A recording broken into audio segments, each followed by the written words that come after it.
स्वागत है आपका। इस प्लेलिस्ट में हम चैप्टर नंबर 1 के एक्स्ट्रा क्वेश्चंस को डिस्कस कर रहे हैं। एनसीईआरटी क्वेश्चंस के लिए अलग प्लेलिस्ट है, एक्टिविटीज़ की एक्सप्लेनेशन और सैम्पल पेपर्स के लिए भी अलग प्लेलिस्ट है। तो पिछली वीडियो में हमने जहां तक डिस्कस कर लिया था, अब उसके आगे कंटिन्यू करते हैं। नेक्स्ट क्वेश्चन पे आते हैं। जिस क्वेश्चन के नीचे भी NEP लिखा हो, इसका मतलब वो NCERT एग्जाम्पलर प्रॉब्लम है। जो NCERT की एग्जाम्पलर वाली बुक है ना, मतलब उसका क्वेश्चन है। चलो नेक्स्ट क्वेश्चन पे आते हैं। During summers water kept in an earthen pot becomes cooler after some time. देखो, गर्मियों के मौसम में ना, वो जो मिट्टी का घड़ा होता है उसके अंदर जो पानी रखा होता है वो थोड़े टाइम के बाद ना अपने आप ही ठंडा हो जाता है, कूल हो जाता है। Which phenomenon leads to the cooling of water. अब क्वेश्चन में हमसे ये पूछा जा रहा है कि मिट्टी के घड़े में जो पानी होता है वो अपने आप ठंडा हो जाता है, तो उसके पीछे कौन सा फिनोमिनन रिस्पॉन्सिबल है। और आगे हमें 4 ऑप्शंस भी दे रखे हैं, हमने बताना है इनमें से कौन से फिनोमिनन की वजह से पानी ठंडा होता है। तो एक एक करके ऑप्शंस को डिस्कस करते हैं। फर्स्ट ऑप्शन में लिखा हुआ है डिफ्यूजन। देखो, डिफ्यूजन तो इस क्वेश्चन का आंसर नहीं है। डिफ्यूजन तो होता है एक तरह के पार्टिकल्स का दूसरी तरह के पार्टिकल्स के अंदर मिक्स हो जाना। तो वाटर के ठंडे होने की प्रोसेस में डिफ्यूजन का तो कोई रोल नहीं है, तो ऑप्शन ए तो हमारा आंसर बिल्कुल नहीं है। सेकंड पार्ट में लिखा हुआ है, बी पार्ट में, ट्रांसपिरेशन। ट्रांसपिरेशन तो प्लांट्स के अंदर होती है। जो प्लांट्स होते हैं ना, उनकी लीव्स में से ना वाटर निकलकर एटमॉस्फेयर के अंदर मिक्स हो जाता है। उस प्रोसेस को ट्रांसपिरेशन बोलते हैं। जो बड़े बड़े पेड़ होते हैं ना, उनकी ब्रांचेस के आगे जो लीव्स लगे होते हैं, जो उनके पत्ते होते हैं, उनके ऊपर ना छोटे छोटे पोर्स होते हैं, छोटे छोटे होल्स होते हैं।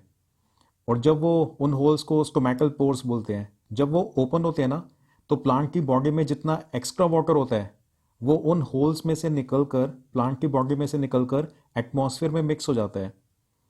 उस प्रोसेस को बोलते हैं ट्रांसपिरेशन। तो ट्रांसपिरेशन इस क्वेश्चन से तो कहीं पर भी रिलेटेड नहीं है, दूर दूर तक रिलेटेड नहीं है। तो ये बी पार्ट भी हमारे क्वेश्चन का आंसर नहीं है।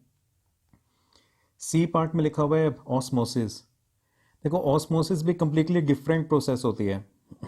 सेल के अंदर वाटर का एंटर हो जाना, मतलब सेल के अंदर पानी भर जाना या सेल के अंदर से पानी निकल जाना, ये सारी चीज़ें ऑस्मोसिस के अंदर होती हैं। तो ऑस्मोसिस वैसे क्लास 9th के ही सिलेबस में है। जब हम बायो का चैप्टर डिस्कस करेंगे ना, तब डिटेल में ऑस्मोसिस को डिस्कस करेंगे।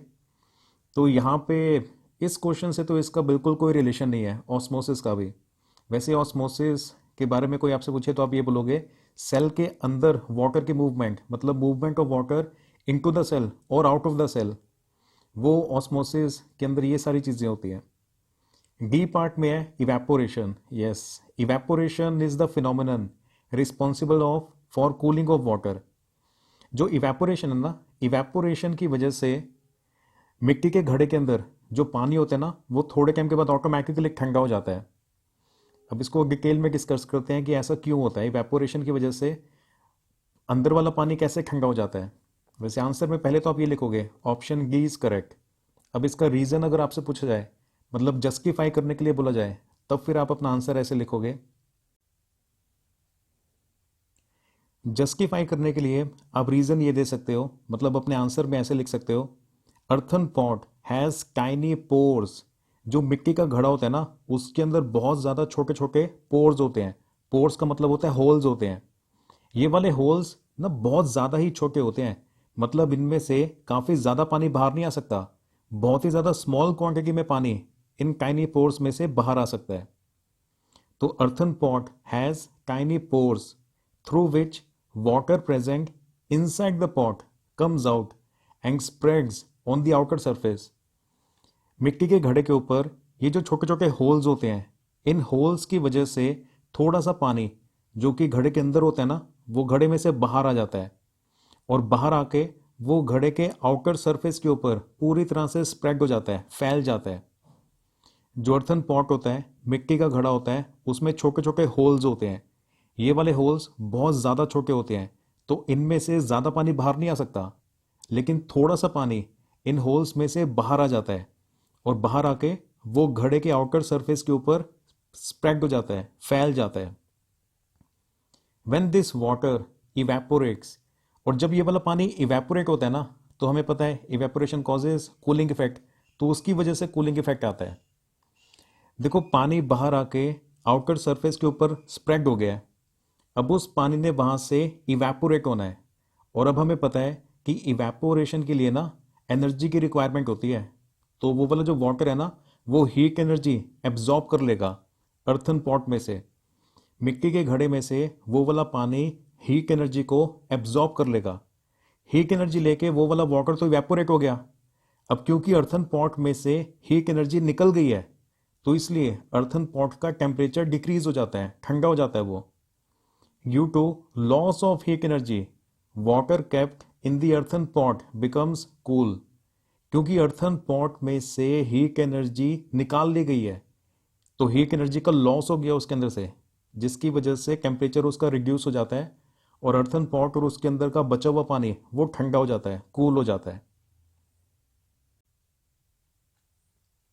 नेक्स्ट क्वेश्चन पे आते हैं।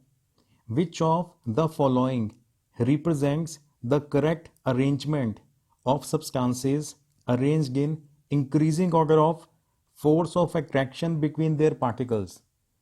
देखो क्वेश्चन के अंदर ना हमें 4 ऑप्शंस दे रखे हैं, और हर ऑप्शंस के अंदर हमें अलग अलग सब्सटेंसेस को मेंशन किया हुआ है। अब हमने बताना है कि इन ऑप्शंस में से वो कौन सा ऐसा ऑप्शन है जिसके अंदर जिन सब्सटेंसेस को मेंशन किया हुआ है ना, वो इंक्रीजिंग ऑर्डर के अंदर है according to force of attraction between their particles. मतलब पहले वो आना चाहिए जिसके पार्टिकल्स के बीच में फोर्स ऑफ अट्रैक्शन सबसे कम हो, फिर उससे ज़्यादा वाला, और लास्ट में वो आना चाहिए जिसके पार्टिकल्स के बीच में फोर्स ऑफ अट्रैक्शन सबसे ज़्यादा है।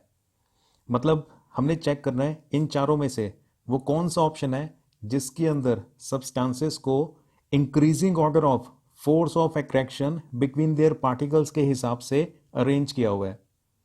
तो एक एक करके चेक करना स्टार्ट करते हैं। पहले ए पार्ट पे आते हैं। देखो यहाँ पे पहले लिखा हुआ है वाटर, उसके बाद लिखा हुआ है एयर। यहाँ पे एक गलत हो गया। वाटर के पार्टिकल्स के बीच में फोर्स ऑफ अट्रैक्शन ज़्यादा होती है, जो एयर है ना वो गैस है। एयर के पार्टिकल्स के बीच में फोर्स ऑफ अट्रैक्शन कम होती है, गैसेस के पार्टिकल्स के बीच में फोर्स ऑफ अट्रैक्शन सबसे कम होती है। तो ये तो हो नहीं सकता, एयर को आगे लिखते वाटर को पीछे लिखते फिर ये ठीक होता। अभी तो गलत है ये ना। विंड, विंड भी एयर ही है, चलो ये तो यहाँ पर ही गलत हो गया, आगे जाने की जरूरत ही नहीं है। Moving air is called wind. वैसे बी पार्ट पे आते हैं। Air, sugar, oil. देखो पहला तो ठीक लिखा हुआ है, एयर के पार्टिकल्स के बीच में फोर्स ऑफ अट्रैक्शन सबसे कम होती है, लेकिन यहाँ पे गड़बड़ है। ऑयल को पहले आना चाहिए था, शुगर को बाद में आना चाहिए था, क्योंकि जो ऑयल है वो लिक्विड है और जो शुगर है वो सॉलिड है। सॉलिड के पार्टिकल्स के बीच में फोर्स ऑफ अट्रैक्शन ग्रेटेस्ट होती है, तो सॉलिड को बाद बाद में लिखना चाहिए था, मतलब शुगर इधर होना चाहिए था, ऑयल इधर होना चाहिए था। तो इसलिए ये वाला पार्ट भी गलत हो गया। सी पार्ट पे आते हैं। Oxygen, water, sugar. देखो ये सही लिखा हुआ है। जो ऑक्सीजन है ना वो गैस है, और गैस के पार्टिकल्स के बीच में फोर्स ऑफ अट्रैक्शन सबसे कम होती है। उसके बाद है वाटर। वाटर लिक्विड है, लिक्विड के पार्टिकल्स के बीच में फोर्सेस ऑफ अट्रैक्शन गैस के पार्टिकल से ज़्यादा होती है। लास्ट में लिखा है शुगर। शुगर सॉलिड है, और सॉलिड के पार्टिकल्स के बीच में फोर्स ऑफ अट्रैक्शन ग्रेटेस्ट होती है, मैक्सिमम होती है। तो ये एकदम सही लिखा हुआ है। पहले गैस को लिखना चाहिए था, फिर लिक्विड को, फिर सॉलिड को। इन्होंने ऐसे ही लिखा हुआ है। ऑक्सीजन गैस है, वाटर लिक्विड है, और जो शुगर के छोटे छोटे पार्टिकल्स होते हैं वो सॉलिड होते हैं। तो वैसे तो आंसर सी है। एक बार डी को भी देख लेते हैं।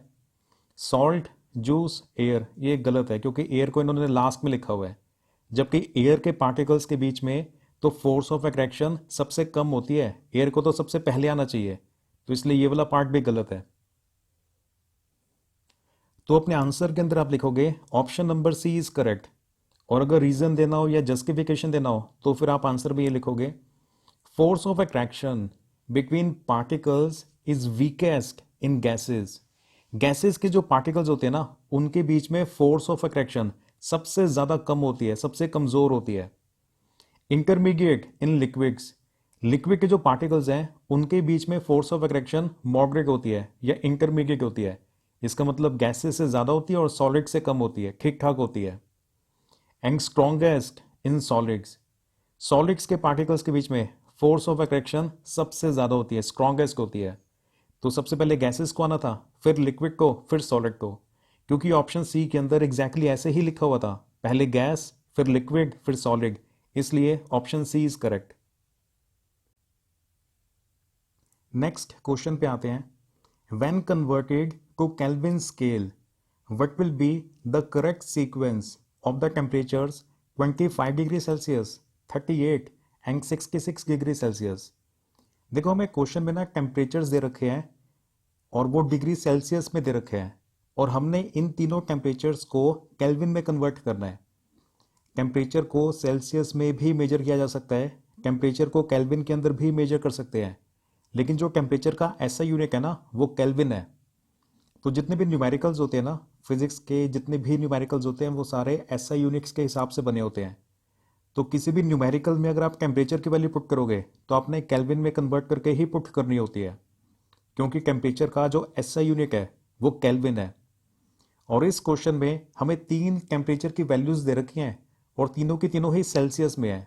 हमने बताना है कि अगर इन तीनों को केल्विन में कन्वर्ट कर दिया जाए तो इन तीनों की वैल्यूज क्या होती है, और आगे हमें 4 ऑप्शंस दे रखे हैं। तो एक बार पहले हम इन तीनों को केल्विन में कन्वर्ट कर देते हैं, उसके बाद देखते हैं कि इन चारों में से कौन सी ऑप्शन के साथ वो मैच होता है।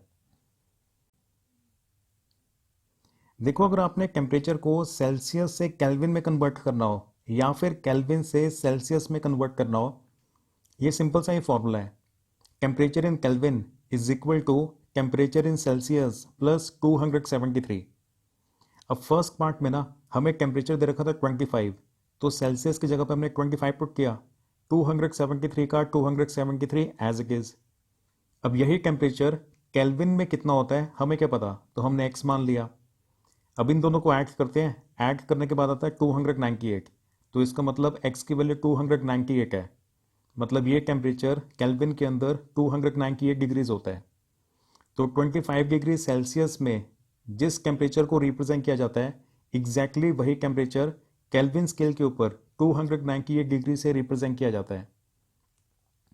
सेकंड पार्ट पे आते हैं। ये पूरा लिखने के बजाय केल्विन की जगह पे सिर्फ के लिख दिया और सेल्सियस की जगह पे सिर्फ सी लिख दिया है।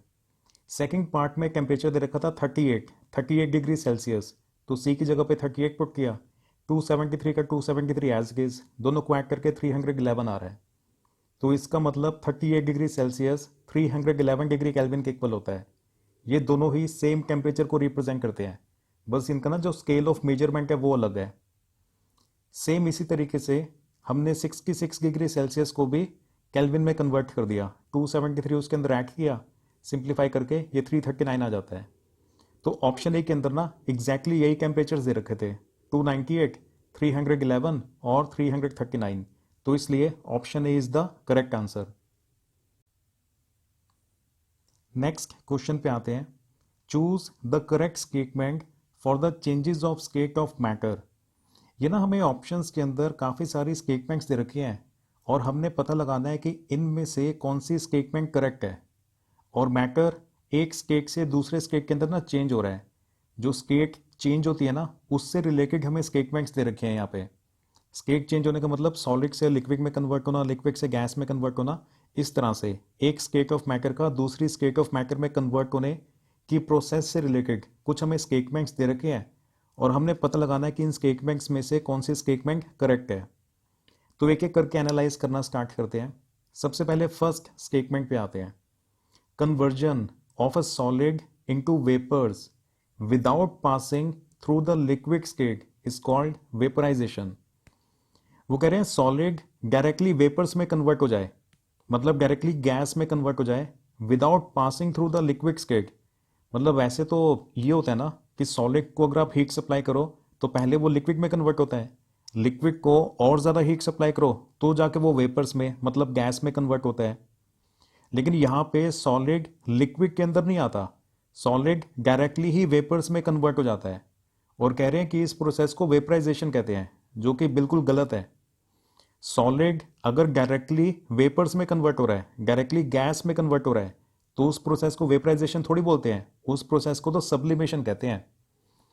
चाहे वेपर्स मतलब गैस डायरेक्टली सॉलिड में कन्वर्ट हो, चाहे सॉलिड डायरेक्टली गैस में कन्वर्ट हो, सॉलिड का डायरेक्टली गैस में कन्वर्ट होने की प्रोसेस को सब्लिमेशन बोलते हैं, और गैस का या वेपर्स का डायरेक्टली सॉलिड में कन्वर्ट होने उस प्रोसेस को भी सब्लिमेशन ही बोलते हैं, वेपराइजेशन थोड़ी बोलते हैं। वेपराइजेशन तो होता था लिक्विड से गैस में कन्वर्ट होना, लिक्विड से गैस में कन्वर्ट होने की प्रोसेस को वेपराइजेशन बोला जाता है।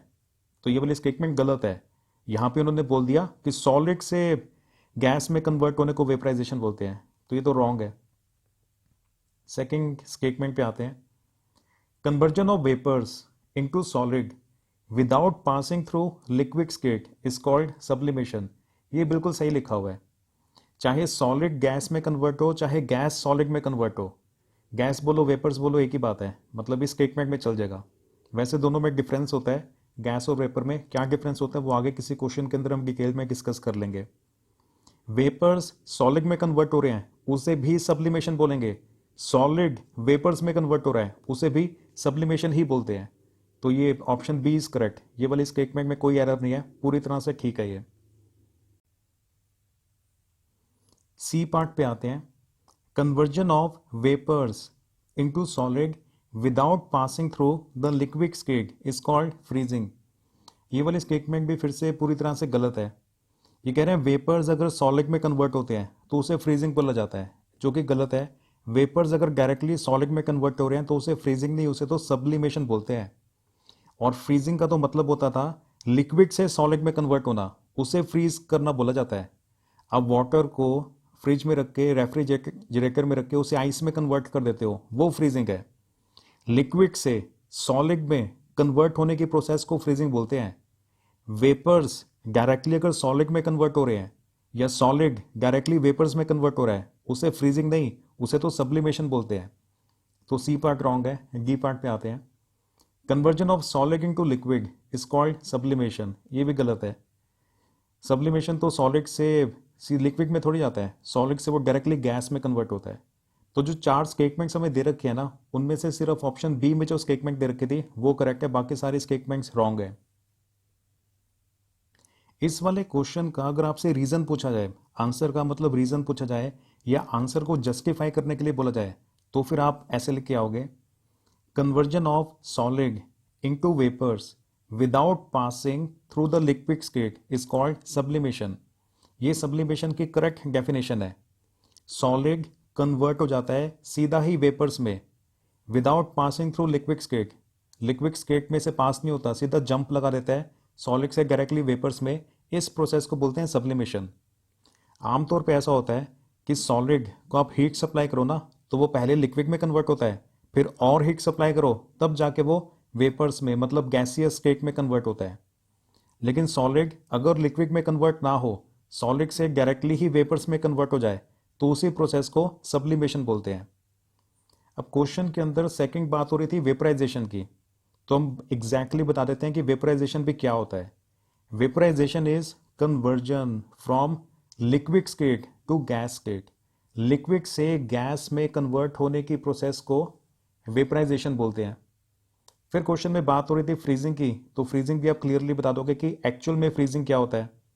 Conversion from liquid state to solid state, liquid से सॉलिड में कन्वर्ट होने की जो प्रोसेस है उसे फ्रीजिंग बोला जाता है। तो क्वेश्चन में जो हमें स्टेटमेंट्स दे रखी थी ना, उसमें फ्रीजिंग यूज हो रहा था, वेपराइजेशन यूज हो रहा था और सब्लिमेशन यूज हो रहा था। तो हमने इन टर्म्स का एग्जैक्ट मीनिंग बता दिया। अगर आपको इन टर्म्स का एग्जैक्ट मीनिंग पता है तो फिर आप चारों स्टेटमेंट्स को रीड करके क्लियरली बता पाओगे कि ऑप्शन बी करेक्ट है, बाकी तीनों ऑप्शंस गलत थे।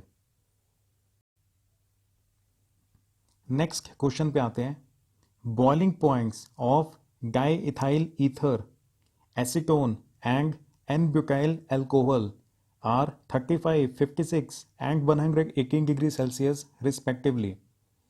देखो क्वेश्चन की फर्स्ट स्टेटमेंट के अंदर ना 3 अलग अलग लिक्विड्स का नाम लिखा हुआ है। सबसे पहले तो लिखा हुआ है डाईइथाइल ईथर।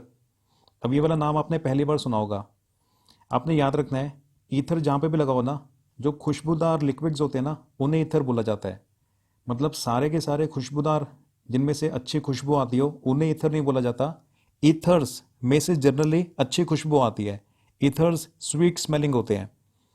ये जो डाईइथाइल ईथर लिखा हुआ है ना, ये डाई इथाइल ईथर ये ना एक लिक्विड होता है, कलरलेस होता है, वोलाटाइल होता है, फ्लेमेबल होता है। कलरलेस, वोलाटाइल, फ्लेमेबल लिक्विड होता है जिसका नाम है डाई इथाइल ईथर, और इसमें से खुशबू आती है। कलरलेस तो चलो आपको समझ में आ गया कि जैसे वाटर है, वाटर भी कलरलेस होता है। वोलाटाइल का मतलब होता है थोड़ी सी भी हीट सप्लाई करो ना तो एकदम से गैस में कन्वर्ट हो जाता है। जो वोलाटाइल सब्सटेंसेस होते हैं ना, उनको थोड़ी सी भी हीट सप्लाई करो तो वो तुरंत गैसियस फॉर्म में कन्वर्ट हो जाते हैं। और ये फ्लेमेबल भी होता है। फ्लेमेबल का मतलब है कि काफ़ी तेज़ी से आग पकड़ लेता है, मतलब दे कैच फायर वेरी इजीली, मतलब चिंगारी ही काफ़ी होती है इनके अंदर आग लगाने के लिए। तो डाईइथाइल ईथर क्या होता है? एक लिक्विड होता है, कलरलेस होता है, वोलाटाइल होता है, फ्लेमेबल होता है, आसानी से आग पकड़ लेता होता है, कोई कलर नहीं होता उसका, और थोड़ी सी भी हीट सप्लाई करो तो गैस में कन्वर्ट होता है। और ये वाला ईथर ना कई इंजन्स के अंदर यूज़ होता है उनको स्टार्ट करने के लिए, जो स्टार्टिंग फ्लूइड में कई बार ये यूज़ होता है। और जो सर्जरी करने से पहले एनेस्थीसिया नहीं देते, तो स्टार्टिंग के अंदर बहुत पहले जब सर्जरीज करने स्टार्ट हुई थी, तब स्टार्टिंग में जो एनेस्थीसिया देते होते थे तो वो इसी का बना होता था, डाईइथाइल ईथर उसके अंदर यूज़ होता था। दूसरा लिक्विड यहाँ पे दे रखा है एसीटोन। जो एसीटोन होता है ना, वो जो नेल पॉलिश रिमूवर होता है ना, उसके अंदर वो एसीटोन ही होता है। तो अब तो आपको क्लियर हो गया होगा कि एसीटोन क्या होता है। इसको एसीटोन को नेल्स के ऊपर तो लगा सकते हैं नेल पॉलिश को रिमूव करने के लिए, लेकिन अगर कहीं भी कट लगाओ ना, कहीं पे फिंगर्स में कहीं पर अगर कट लगाओ, तब फिर कभी भी इसे यूज़ नहीं करना चाहिए। और थर्ड लिक्विड ये दे रखा है एन ब्यूटाइल एल्कोहल। ये जो सिंपल एल्कोहल होती है ना, एल्कोहल की शॉप्स आपने देख रखी होंगी, तो यहाँ पे ये ब्यूटाइल एल्कोहल है। ब्यूटाइल मतलब केमिस्ट्री की लैंग्वेज के अंदर अगर बोला जाए तो ऐसा एल्कोहल जिसके अंदर 4 कार्बन एटम होते हैं। BuT लिखा हुआ है ना, जहाँ पर भी BuT लिखा होता है ना, उसका मतलब है 4 कार्बन एटम्स। तो ये किसी कार्बन का बना हुआ एल्कोहल है। चलो, हमें क्वेश्चन में 3 लिक्विड्स दे रखे हैं। सबसे पहले तो ये है डाईइथाइल ईथर, फिर एक ये एसीटोन है, और एक ये एन ब्यूटाइल एल्कोहल।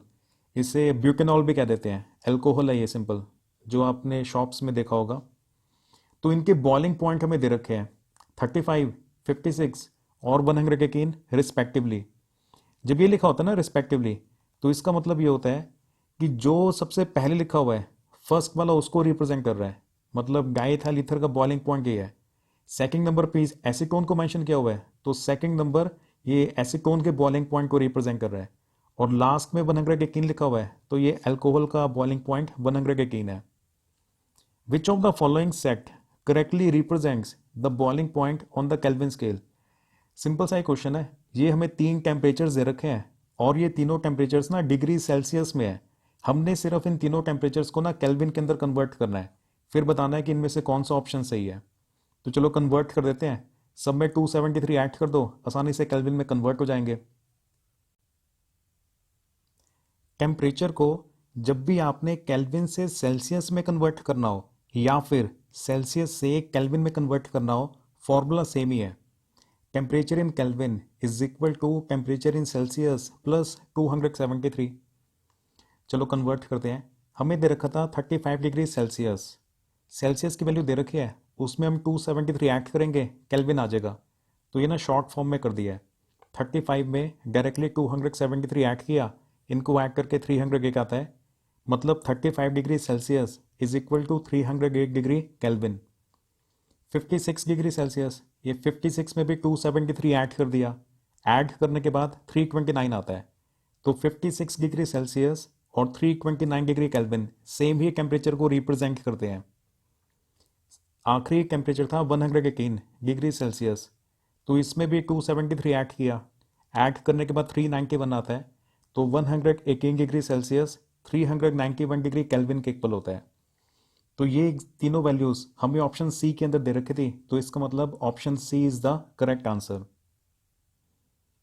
क्वेश्चन के अंदर हमें 3 लिक्विड्स का नाम बता रखा था ना, उसमें से जो सबसे पहले वाला लिक्विड था ना, वो ये था डाईइथाइल ईथर।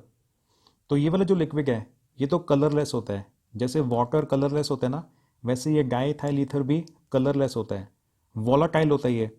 इसका मतलब थोड़ी सी भी हीट सप्लाई करोगे ना तो तुरंत गैस में कन्वर्ट होगा। जो वोलाटाइल सब्सटेंसेस होते हैं उनको हीट सप्लाई करने से उनकी स्टेट तेज़ी से चेंज होती है। फ्लेमेबल लिक्विड होता है, मतलब आग काफ़ी जल्दी पकड़ लेता है, तो इसको बचा के रखना पड़ेगा। आगे, it is used as solvent. ये ना सॉल्वेंट की तरह यूज़ होता है इंडस्ट्रीज में। सॉल्वेंट की तरह वो यूज़ होते हैं जिनके अंदर बाकी केमिकल्स ना आसानी से घुल जाते हैं। तो ये जो डाइथाइल ईथर है, इसकी स्पेशल प्रॉपर्टी ये है कि ये काफ़ी अच्छा सॉल्वेंट है, मतलब बाकी के केमिकल्स ना इसके अंदर बड़ी आसानी से घुल जाते हैं। And starting fluid in some engines. कई सारे इंजन्स को स्टार्ट करने के लिए भी ये वाला फ्लूइड यूज़ होता है, क्योंकि स्टार्टिंग के अंदर ना एनर्जी ज़्यादा चाहिए होती है। तो क्योंकि ये फ्लेमेबल है, जल्दी आग पकड़ लेता है, वॉलाटाइल है, तो इसलिए इस लिक्विड को इंजन्स के अंदर यूज़ किया जाता है स्टार्टिंग के अंदर, उनको स्टार्ट करने के लिए। It was one of the first anaesthesias used in surgery. वो सर्जरी करते समय एनेस्थीसिया देते हैं ना, तो फर्स्ट टाइम जब सर्जरी की गई थी एकदम शुरुआत में, तो उस समय एनेस्थेटिक्स के लिए इस लिक्विड को यूज़ करते थे, डाइथाइल ईथर को यूज़ किया जाता था। जो बाकी के दो लिक्विड्स थे ना, उसमें से था, एक तो था एसीटोन। एसीटोन तो काफ़ी सिंपल सा है, जो नेल पॉलिश रिमूवर होता है ना, उसके अंदर भी एसीटोन प्रेजेंट होता है। अच्छा, अब ज़रूरी नहीं है कि हर ब्रांड के नेल पॉलिश रिमूवर के अंदर एसीटोन होगा ही होगा, सबके अंदर नहीं होता, पर आमतौर पे काफ़ी सारे रिमूवर्स के अंदर एसीटोन भी प्रेजेंट होता है। और थर्ड लिक्विड हमें दे रखा था एल्कोहल, जिसको लिखा हुआ था एन ब्यूटाइल एल्कोहल। तो एल्कोहल क्या होता है वो तो आपको ज़्यादा अच्छे से ही पता है, एल्कोहल एल्कोहल होता है। शेर की तरह पूरी ताकत से तैयारी करनी है एग्जाम की। See you in the next video. All the best.